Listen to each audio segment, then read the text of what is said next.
ng sariling salamin at ang pinakamalinig na sakripisyo yung pamilya. So, hayaan nyo lang ho yan at tayo'y isa diyan. Tayo'y talagang tinawag tayo maglingkod. Ay di kakibat ho ng sakripisyo ay lagi naman tatandaan ninyo, hindi naman daw natutulog ang Diyos. Lalo naman ang ating pamunuan ngayon, lalo na ngayon po na si Ate Nancy ay magiging kakambal ko sa pagpapasiglan ng CCW. Hindi lang dito sa Tanawan.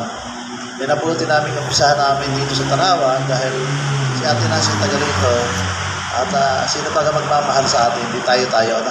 Pag ito ay na-materialize dito sa Tanawan, dadalhin natin sa iba't ibang bayan at ang target po namin ni Ate Nancy, buong Luzon po ay masisiglahin po natin. So, dyan